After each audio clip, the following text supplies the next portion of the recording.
Hadirin yang saya hormati, acara selanjutnya adalah orasi ilmiah yang akan disampaikan oleh Profesor Dr. Haji Said Agil Hussein Al-Munawar, MA. Beliau merupakan Guru Besar Fakultas Usuluddin Universitas Islam Negeri Syarif Hidayatullah, Jakarta. Kepada Profesor Dr. Haji Said Agil Al-Munawar, MA, disilakan.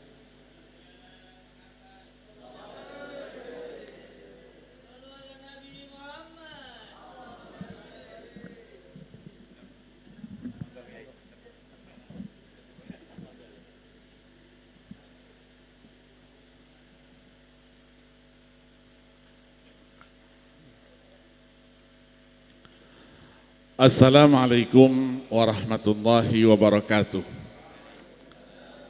Bismillahirrahmanirrahim. Alhamdulillahi rabbil alamin. Wassalatu wassalamu ala ashrafil anbiya'i wal mursalin Sayyidina Muhammadin wa ala alihi wa ashabihi ajma'in. Amma ba'du. Pimpinan Sekolah Tinggi Kuliatul Quran Al-Hikam beserta seluruh jajarannya, para dewan guru, dosen, orang tua, wisudawan yang berbahagia, alhamdulillah, puji dan syukur kita panjatkan kehadirat Allah Subhanahu wa Ta'ala, di mana berkat rahmat, taufik, hidayah, dan inayahnya jualah. Siang hari ini kita dapat berkumpul dalam rangka wisuda yang ke-7 dan sekaligus pelantikan santri baru. Mudah-mudahan Allah Subhanahu wa Ta'ala senantiasa memberikan taufik, hidayah, dan ridhonya kepada kita semua. Amin ya rabbal alamin. Salawat dan salam tidak lupa kita sanjungkan kepada baginda Rasulullah sallallahu alaihi wasallam, seluruh keluarga, sahabat, dan pengikutnya sekalian, termasuk kita di sini insyaallah ila yaumil qiyamah. Amin ya rabbal alamin. Pertama kali saya menyampaikan ucapan terima kasih atas waktu yang diberikan untuk menyampaikan orasi ilmiah dengan satu topik, syurutul mufassir wa kaifal wusulu ilaiha. Ini satu topik besar. Kalau kuliah satu semester ini. Tapi saya dibisikkan tadi penyampaiannya insya Allah sekitar 2 jam saja. Amin. Yang tertawa ini pasti tidak ikhlas.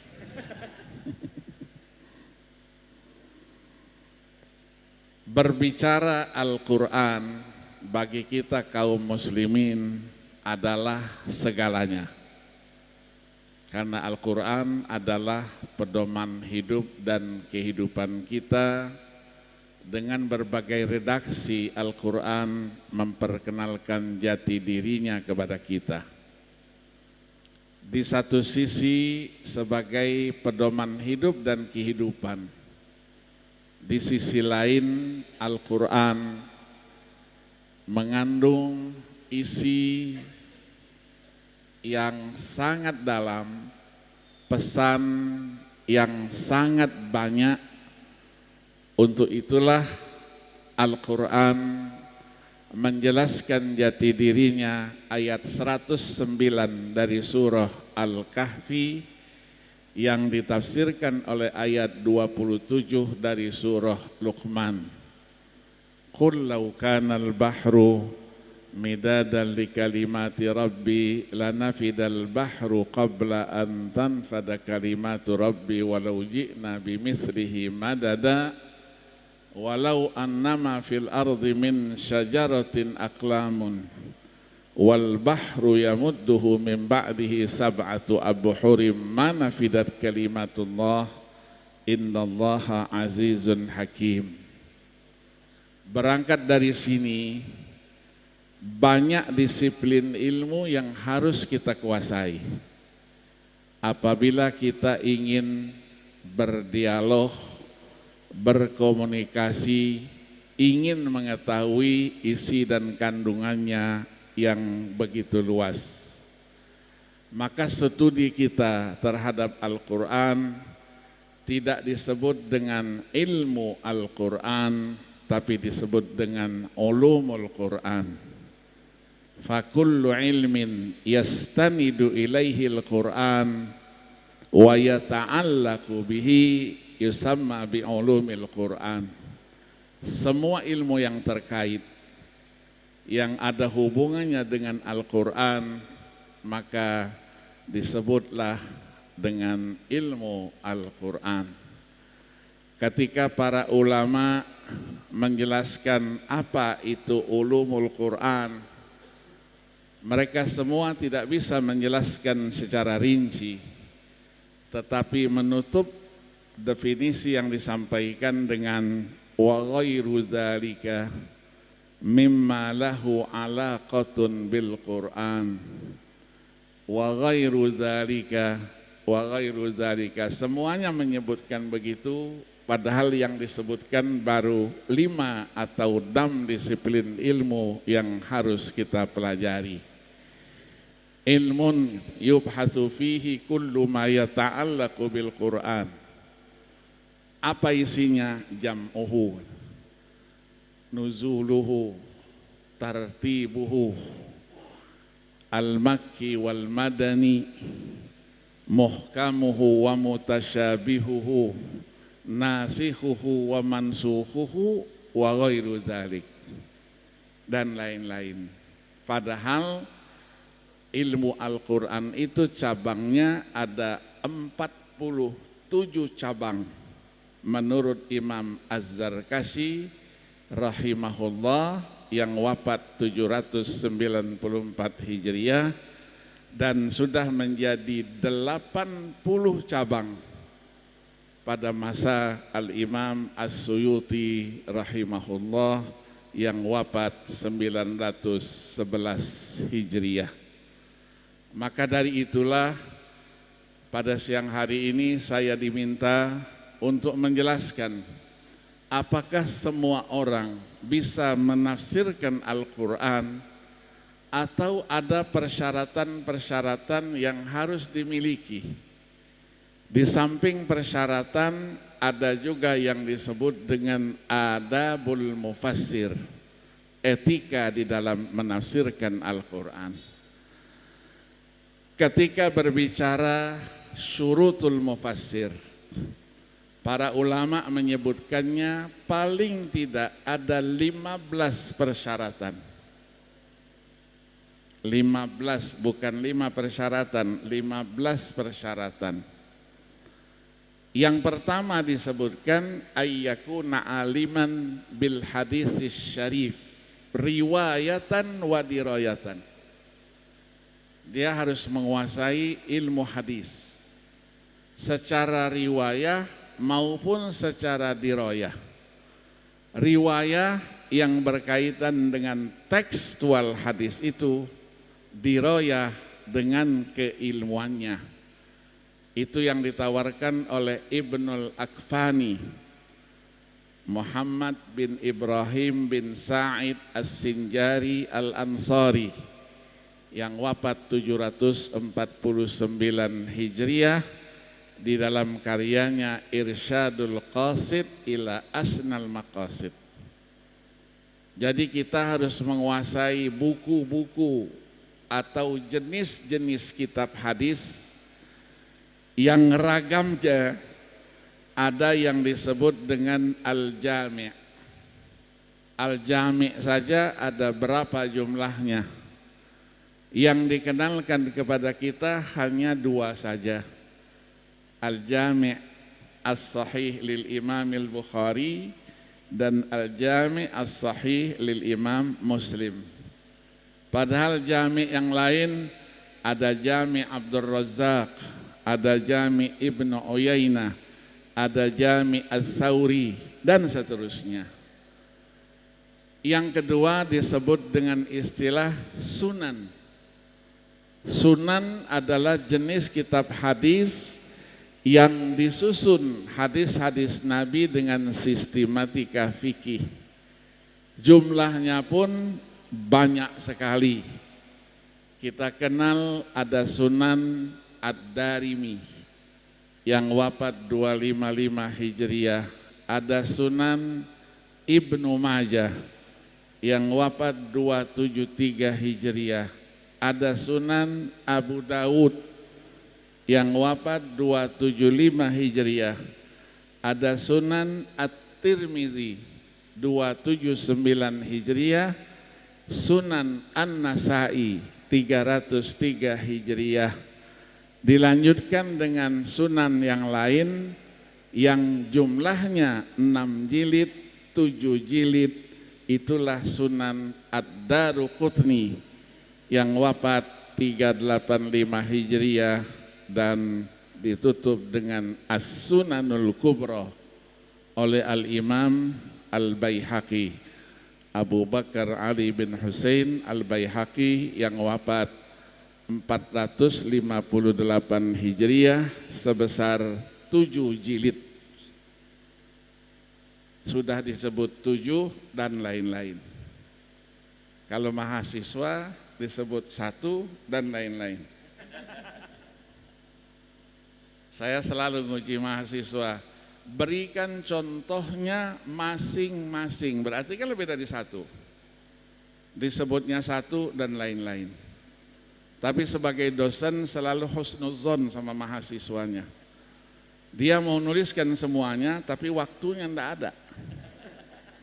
Atau memang ilmunya ya sebatas itu, hanya 1 itu. Ya, yang ketawa-ketawa ini pengalaman. Yang ketiga jenisnya ada namanya masanid, musnad. Musnad ini jumlahnya ada 82 macam. Yang diperkenalkan kepada kita kadang-kadang cuma 1, Musnad Ahmad bin Hambal yang wafat 241 Hijriah. Padahal sebelumnya ada Musnad At-Tayalisi 204 Hijriah, Musnad Al-Humaidi gurunya beliau yang berjumlah 13 jilid besar yang wafat 219 Hijriah, Musnad yang lain Musaddad bin Musarhad Musa Al-Amawi, Musnad Waqi' ibn al-Jarrah dan seterusnya. Ada lagi jenis kitab namanya Mustadrak. Mustadrak artinya temuan. Imam Al-Hakim An-Naisaburi yang wafat 405 Hijriah mempunyai kepiawaian dapat menebak syarat-syarat kesahihan sebuah hadis oleh Imam Bukhari dan Imam Muslim di dalam kedua kitab sahihnya. Sementara syarat-syarat kesahihan sebuah hadis itu baru dikodifikasikan dan baru dibukukan pada abad ke-6 Hijriah oleh tokoh namanya Ad-Dimashqi dan Abu Bakar Muhammad bin Musa Al-Hazimi yang wafat 584 Hijriah. Syurut al-a'immah al-khamsah, syurut al-a'immah as-sittah. Tapi beliau bisa menemukan itu dan akhirnya banyak hadis yang sahih menurut persyaratan Imam Bukhari dan Muslim tapi tidak diriwayatkan oleh mereka berdua dalam karyanya. Ada yang sahih menurut Bukhari tidak dimuat dalam sahihnya, ada sahih menurut persyaratan Imam Muslim tidak dibuat juga di dalam kitab sahihnya. Akhirnya 3 kriteria ini menjadi catatan Imam An-Nawawi rahimahullah untuk tingkatan hadis-hadis sahih. Tingkatan hadis sahih ada 7 macam. Yang pertama yang disepakati oleh Bukhari dan Muslim, yang kedua yang diriwayatkan oleh Bukhari, yang ketiga diriwayatkan oleh Muslim, 4, 5 dan 6 itulah yang disampaikan oleh Imam Al-Hakim. Dan ketujuh, barulah maka ala syarti ghairihima min a'immatil hadis. Katanya inilah juga pendapat dari Abu Hafs Umar bin Abdul Majid Al-Mayanji yang wafat 580 Hijriah. Temuan Imam Al-Hakim dikritik kembali, ditulis ulang dalam bentuk temuan kembali. Kalau Al-Hakim menulis Al-Mustadrak, maka tokoh satu ini menulis Al-Istidrak fi mastadrakahul Hakim fil Mustadrak, 6 jilid besar, disertasi yang diajukan di Al-Azhar. Beliau adalah Profesor Dr. Mahmud Miroh yang kebetulan pernah mengajar saya ketika kelas 2 di Universitas Islam Madinah yang diberi judul mata kuliahnya Ilmu Al-Asanid. Allah yarham. Ya. Kemudian ada lagi namanya Al-Mustakhraj. Mustakhraj itu satu karya ilmiah dijadikan sebagai dasar. Misalnya Sahih Bukhari, Sahih Muslim. Buku itu dijadikan dasar dalam penulisan karena penulisnya mempunyai jalur yang sama dalam silsilah gurunya. Imam Bukhari sampai ke Rasulullah normalnya 5, kalau tidak 3. Nah, bertemulah di tengah-tengah itu sanad dari orang yang menulis bukunya itu. Maka ada Mustakhraj Ismaili, Ghardati dan seterusnya, dengan catatan tidak boleh terlalu jauh pertemuan guru itu supaya dia menjadi mustakhrij, kalau tidak dia menjadi mukharrij. Ada juga namanya Muwatta. Muwatta itu jenis kitab hadis yang dihimpun oleh seorang murid. Ketika selesai penulisannya, diajukan kepada gurunya untuk dimintakan persetujuannya. Nah, persetujuan dari guru itulah disebut dengan Muwatta. Yang pertama kali menulis Muwatta adalah Ibnu Abi Dhi'ib yang wafat 157 Hijriah. Barulah setelah itu Imam Malik 179 Hijriah dan seterusnya. Yang mau tahu siapa saja di antara ulama yang menulis karya hadisnya dengan Al-Muwatta, bisa membaca buku namanya Al-Muwatta'at, karyanya Nadhir Hamdan. Ada lagi disebut Musannaf. Musannaf itu kumpulan. Kumpulan artinya jumlah hadis yang dihimpun banyak. Maka musannaf jarang di bawah 10 jilid. Abdul Razak menulis 13 jilid. Ibnu Abi Syaibah juga menulis 13 jilid yang wafat 235 Hijriah. Kemudian ada lagi namanya Atraf. Atraf itu artinya ujung. Menuliskan hadis bahagiannya saja. Ini ditulis pertama kali oleh Ibnu Asakir. Ibnu Asakir yang wafat 571 Hijriah. Diberi judul Al-Atraf dengan istilah Al-Ashraf bi Ma'rifatil Atraf. Sebelumnya ada Al-Wasiti dan Ad-Dimashqi yang wafat 401 Hijriah menulis Atraf As-Sahihain. Nah, karyanya Ibnu Asakir disyarahkan oleh Al-Imam Al-Mizzi yang wafat 742 Hijriah menjadi Tuhfatul Ashraf bi Ma'rifatil Atraf, menjadi 9 jilid besar. Dilanjutkan oleh imam yang lain, Ittihaful Maharah bi Atraf Al-Masanidil Asyarah Ibnu Hajar Al-Asqalani, juga yang ditulis oleh Al-Imam Al-Busiri. Al-Busiri yang menulis Burdah itu seorang muhaddis besar. 840 Hijriah.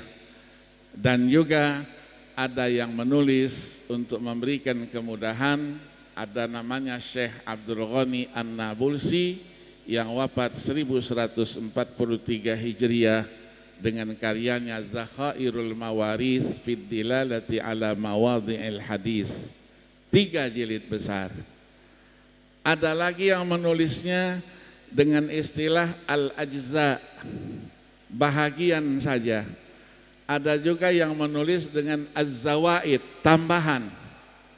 Tambahan, Al-Busiri menulis tambahan.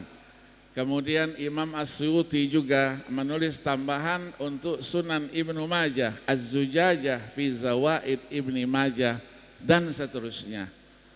Begitu banyaknya jenis kitab hadis yang besar-besar tadi, di samping kitab-kitab hadis yang kecil-kecil yang selalu kita hafal. Ada namanya Arba'in Nawawi, ada Riyadhus Shalihin, ada namanya Bulughul Maram, ada Al-Muttajirur Rabih fi Thawabil Amali Shalih Dimyati, dan lain-lainnya. Ini harus kita baca kalau ingin menjadi seorang mufassir. Kenapa? Karena Nabi diberikan otoritas untuk menafsirkan Al-Quran melalui ayat 44 dari surat An-Nahl. Wa anzalna ilaika dzikra litubayyina linnasi ma nuzzila ilaihim wa la'allahum yatafakkarun. Di samping diroyah itu adalah keilmuannya. Ilmu hadis begitu luas. Kalau Al-Quran tadi 47 menjadi 80, maka ilmu hadis pada mulanya ketika masa Imam Al-Hakim 52 cabang. Sampai kepada Imam Ibnu Salah Asy-Syahrazuri yang wafat 643 Hijriah menjadi 65 cabang. Begitu sampai kepada Imam As-Suyuti, kata Imam As-Suyuti, anwa'u ulumil hadithi katsiratun la tu'addu. Sudah tidak terbatas lagi jumlahnya. Itulah ilmu hadis dengan segala perkembangannya. Syarat yang kedua, karena Al-Quran itu adalah berbahasa Arab, maka seorang mufassir dituntut untuk menguasai ilmu bahasa Arab dan semua ilmu yang terkait. Ayyakuna aliman bil lughatil arabiyyah. Apa ilmunya? An-nahwu was-sarfu, al-bayan, al-badi, al-ma'ani, dan seterusnya, termasuk ilmu istiqaqul kalimah. Sudah berapa itu? 5 dan 6. Sudah 8. Yang ke-9, ayyakuna aliman bil qiraat. Dia harus menguasai juga ilmu qiraat. Ilmu qiraat itu adalah ilmu wujuh mukhtalifatun fil ada minan nawahi as-sautiyah awin nahwiyah awis sarfiyah. Ragam bacaan yang referensinya mulai dari ilmu Rasam Utsmani, ilmu Jam'il Quran, ilmu Tartibil Quran, ya, yang kalau kita lihat berjilid-jilid besar. Ada 1 jilid ilmu Rasam saja itu 1 judul 14 jilid besar. Ya, kita membacanya, melihatnya saja kenyang. Belum membacanya, lihatnya saja sudah kenyang. Ya, ilmu qiraat dengan segala perkembangannya. Pada mulanya qiraat disusun jumlahnya 25 macam pada masa Abu Ubaid Al-Qasim bin Salam yang wafat 224 Hijriah. Begitu masuk Makki bin Abi Thalib, Kemudian Ibnu Mujahid pada abad keempat diseleksi. Dari 25 itu menjadilah 7 yang mutawatir, 3 yang mutammimah lil asyara, dan 4 yang disebut dengan syazzah. Yang 7 mutawatirah itu apabila terpenuhi 3 syaratnya. Sanadnya muttasil sesuai dengan kaedah bahasa Arab dan sesuai dengan Rasam Utsmani. Itulah imamnya Ibnu Amir, Ibnu Katsir, Asim, kemudian Hamzah, Abu Amr, Nafi' dan Kisai. Barulah disempurnakan 3 lagi. Ya, 3 lagi yang mutammimah lil asyarah. Ya'qub Bu Ja'far Al-Hadrami, ya, sampailah dengan Khalaf Al-Ashir.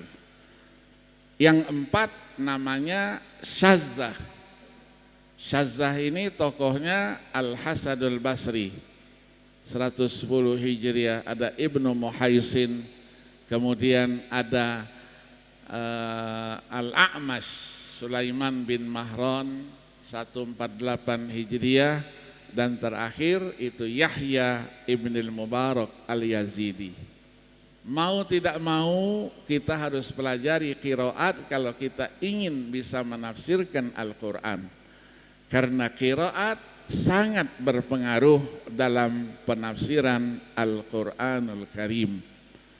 Sebagai contoh saja, misalnya ayat 6 surah Al-Maidah, ketika kita baca ya ayyuhalladzina amanu idza qumtum ilas salati faghsilu wujuhakum wa aydiyakum ilal marafiqi wamsahu biruusikum wa arjulakum atau wa arjulikum. Gara-gara waw, ya, waw ini huruf yang berbahaya. Maka banyak orang yang menulis disertasi tentang al-waw fil Qur'anil Karim. Ditinjau dari aspek apa? Dapat gelar doktor, doktornya doktor waw. Artinya pakar dia di dalam huruf waw. Jadi wa arjulikum wa arjulakum. Kalau dibaca begini berarti maktubnya kemana dia? Wamsahu. Ya, begitu juga yang lain. Ya, maka al-qiraat wa asaruha fil ahkam itu ditulis oleh ulama berjilid-jilid banyaknya. Kemudian ayyakuna aliman bi usuliddin, menguasai ilmu kalam. Ilmu kalam bahagian daripada ilmu yang harus dikuasainya. Kenapa? Karena banyak ayat-ayat Al-Quran nanti yang berkaitan dengan ilmu kalam. Bicara surga, neraka, pahala, hari akhir, ya, dan lain-lainnya, semuanya adalah ilmu kalam. Termasuk manusia itu sendiri, siapa dia, maka kaitan nanti ilmu kalam mau tidak mau nanti dengan filsafat. Ilmu filsafat erat hubungannya juga nanti ayyakuna aliman bi'ilmi usulil fiqh. Ilmu usul fikih tidak bisa dipisahkan. Karena ilmu usul fikih untuk bisa mengantarkan kita melakukan istinbat, istikhraj, hukum-hukum yang ada di dalam Al-Quranul Karim. Nah, ilmu usul fikih ini merupakan ilmu yang cukup ruwet, ya, cukup sulit. Orang yang belajar usul fikih pasti dia menguasai fikih. Tapi belum sebaliknya, orang yang menekuni fikih menguasai usul fikih. Ya, kebetulan saya S2, S3-nya saya kebetulan usul fikih. Ketika ditanya testingnya itu teman-teman kita dari negara-negara Arab, saya ditanya, kenapa katanya kamu memilih usul fikih? Orang Arab saja tidak ada yang memilih usul fikih. Kamu orang asing, Saya ajak ketawa sedikit, saya juga orang asing tapi aslinya kan Arab juga. Karena saya Hadrami, saya bilang, anta Hadrami. Oke lah katakan. Begitu di testingnya, terus ditanya dulu, hal hafidh Al-Quran katanya. Mau bohong salah, enggak bohong salah. Begitu ditanya juz 18 surah An-Nur. Coba baca katanya, wala ya'tali ulul fadli minkum was-sa'ati ayyutu ulil qurba wal masakin. Saya bacalah 2 ayat. Ya kebetulan saya dulu pernah qori juga. Jadi saya baca agak lagu-lagu sedikit, senang dia. Nah, selesai katanya. Sekarang kita memasuki pertanyaan. Diserbu 5 orang. Diserang, begitu belum selesai saya selesaikan, tidak boleh. Saya bilang belum selesai saya, sudah cukup. Sana lagi nyerang saya gini. Diuji kita. Nah saya katakan kalau yang sulit kita kuasai, yang mudah lebih mudah untuk kita kuasai. Maka dalam regulasinya di sana ada far'ul fiqh wal usul, syu'batul fiqh, syu'batul usul.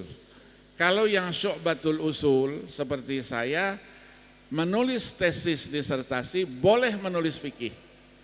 Tapi orang yang syu'bahnya fikih tidak boleh menulis usul fikih. Ya, itulah kata mereka kullu usuliyin faqih kata, walaysa kullu faqihin usuliyan. Itu kaidah mereka. Padahal dua-duanya ilmunya sama aja. Ya, sama saja ya, hanya usul fikih agak ruwet sedikit gitu kan. Ya. Jadi harus menguasai ilmu usul fikih. Nah, ilmu usul fikih ini ragamnya banyak. Melahirkan namanya ilmu maqasid syariah yang sekarang, ilmu qawaid fiqhiyah, ilmu qawaid usuliyah, ilmu furuq fiqhiyah, ilmu furuq usuliyah, yang disebut dengan istilahnya ada al-mutarahat, ada al-ghaz fiqhiyah dan seterusnya. Ya, karena saya yang menekuni itu saya tahu betapa ruwetnya. Jadi kalau mahasiswa diajak terlalu jauh ruwet, insya Allah pulangnya bingung, tidak sampai ke rumah. Kemudian karena Al-Quran itu ayatnya turun, walaupun tidak semuanya dilatar belakangi oleh peristiwa, ada namanya asbabun nuzul. Dia juga harus ayyakuna aliman bi asbabin nuzul. Nah, ulama yang menulis asbabun nuzul banyak sekali. Ya, yang sampai kepada kita itu ada 6 paling tidak. Ada tulisannya Ibnul Madini, gurunya Imam Al-Bukhari, 234 Hijriah, Asbabun Nuzul. Kemudian ada Abul Matraf, ya, Abul Matraf At-Tabari, ya, At-Tabari, beliau menulis 401 Hijriah, menulis Al-Asalib wal Khasais allati nuzzila bihal Quran. Kemudian sampailah kepada Imam Al-Wahidi yang menulis Asbabun Nuzulil Quran itu, yang kitabnya sampai sama kita 456 Hijriah. Dilanjutkan oleh Ibnul Jauzi 597 Hijriah, dilanjutkan kembali oleh Imam Ibnu Hajar Al-Asqalani dengan karyanya Al-Ujab fi Bayanil Asbab, dan yang terakhir yang biasa kita pakai Lubabun Nuqul, karyanya Al-Imam As-Suyuti rahimahullah.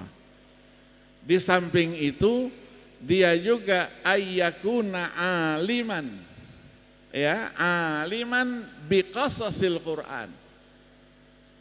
Karena dalam Al-Quran banyak qasas, cerita-cerita. Ya, kalau yang masa lalu memang tidak ada sababun nuzulnya yang disebut dengan al-bu'dut tarihi, ya, tapi dia menjadi ibrah. Ya, ditambahkan lagi dengan ilmu-ilmu yang lainnya. Di samping ilmu itu ada ilmu an-nasikhi wal mansukh. Nasikh wal mansukh ini ada yang terkait dengan Al-Quran, ada yang terkait dengan hadis Nabi. Kita masih belajarnya nasikh mansuh Al-Quran. Hadis Nabi tidak mendapatkan sentuhan sama sekali. Padahal bukunya Masya Allah, ya, dari Imam Qatadah bin Da'ama As-Sadusi 118 Hijriah, dilanjutkan oleh Abu Ubaid Al-Qasim bin Salam, gurunya Imam Ahmad Al-Athram 216 Hijriah. Ada bin Syahin, ya, bin Syahid menulis Nasikhul Hadis wa Mansukhuhu. Kemudian Al-Hazimi tadi 584 menulis Al-I'tibar fin Nasikhi wal Mansukh minal athar. Yang paling penting ayyakuna amilan bima'alim. Dia harus mengamalkan apa yang dia ketahui itu. Jadi bukan hanya ngoceh saja pinter dia, ya, tapi dia tidak mengamalkan isi kandungan Al-Quran itu, itulah yang lebih berbahaya. Maka kita selalu mendoakan, doa kita apa? Allahumma ja'alil Qur'ana apa? Fi qulubina hifdhan wa ala alsinatina tilawatan wa fi sulukina khuluqan. Jadi perjalanan hidup kita juga selalu bersama Al-Quranul Karim. Nah, di samping 15 itu ada namanya adab al-mufassir, etika. Kalau Manna Al-Qattan itu menyebutnya dengan ringkas saja, sihhatul i'tiqad, niatnya yang benar, at-tajarrudu anil hawa, tidak boleh mengikuti hawa nafsu. Barulah jenjangnya, karena Al-Quran saling menafsirkan, hadis Nabi menafsirkan Al-Quran, maka tafsirul Quran bil Quran, tafsirul Quran bil hadisin nabawi, tafsirul Quran bi aqwali sahabah, tafsirul Quran bi aqwali tabi'in, baru tafsirul Quran bi aqwalil mufassirin. Kalau penulis yang lain mengatakan tidak demikian, adabul mufassir itu ditulisnya juga 6, ya, tapi rinciannya beda. Yang pertama itu dikatakan ayyakuna aliman bi ahkami syariah minal ibadat wal muamalat. Kalau enggak bisa, ya, etika dalam menafsirkan harus begitu. Yang keduanya itu disebutkan ayyahfadha aqawil al-mufassirin as-salaf wal khalaf. Jadi dia harus menghafal, harus pernah dia pelajari pendapat para mufassir dulu dan sampai sekarang. Ini tidak pernah belajar tafsir, mencoba menafsirkan Al-Quran, bagaimana itu? Ya, kita bingung. Ya, kita bingung. Yang ketiga, cirinya orang itu mufassir atau bukan, ayyakuna jayyidul qarihah, cerdas, zakiyul fahmi, qawiyuz zakirah, ingatannya tajam, ingatannya kuat. Barulah yang berkaitan dengan yang sifatnya adalah pribadi. Jadi ayyakuna mukhlisan lillahi azza wajal, mufawwidan amrahu lillahi azza wajal. Kemudian syarat-syarat yang lainnya, ayyakuna minaz zahidin, min ahli zuhdi, dan seterusnya. Ini semuanya adalah bahagian yang tidak terpisahkan syurutul mufassir dan adabul mufassir.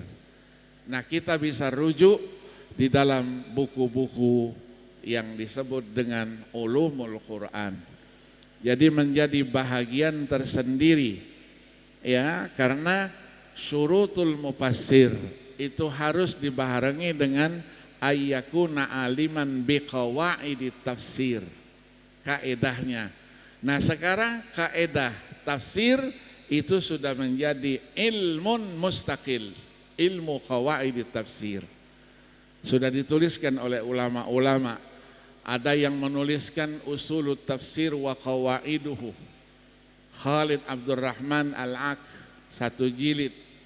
Ada Utsman As-Sabt menulisnya 2 jilid, Qawaidut Tafsir Jam'an wa Dirasatan. Di samping yang lainnya ada Al-Qawaidul Hisan ya oleh Al-Imam As-Sa'di, ada At-Taisir fi Qawaidit Tafsir dan seterusnya. Ini menjadi mata kuliah S2 ya di IIKI.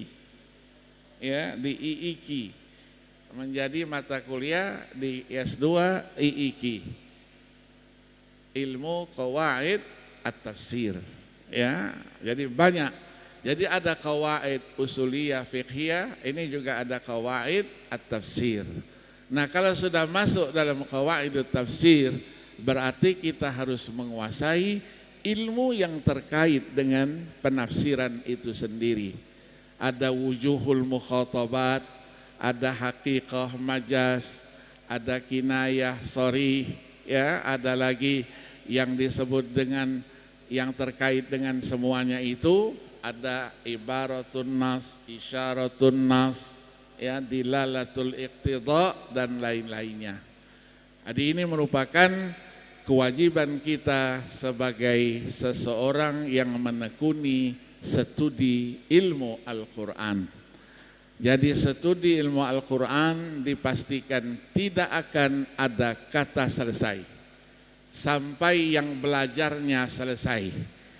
Penafsiran Al-Quran juga tidak akan ada kata selesai sampai dengan mufassir-mufassirnya selesai. Al-Quran tetap dia seperti apa adanya. Nah, bagaimana kita sampai ke sana? Mengingat perkembangan dunia ilmu pengetahuan dengan ilmu pengetahuan modern, kalau di dalam persyaratan ijtihad, Abul A'la Al-Maududi sudah menambahkan seorang mujtahid itu harus ditambahkan paling tidak 3 persyaratannya. Ayyakuna aliman bil ulumil mu'asirah, dia harus menguasai ilmu-ilmu modern. Ayyakuna mu'arrikhan, dia harus seorang sejarawan. Di samping ayyakuna aliman bil qadaya al mustajiddah, masalah-masalah kontemporer. Mari kita tingkatkan wawasan dan tanamkan dalam keyakinan. Bertambah banyak kita membaca kitab-kitab yang terkait dengan ulumul Quran, dipastikan bukan kita bertambah pinter, tapi kita bertambah bodoh. Ya, bertambah bodoh. Itulah kehebatan dari Al-Quranul Karim.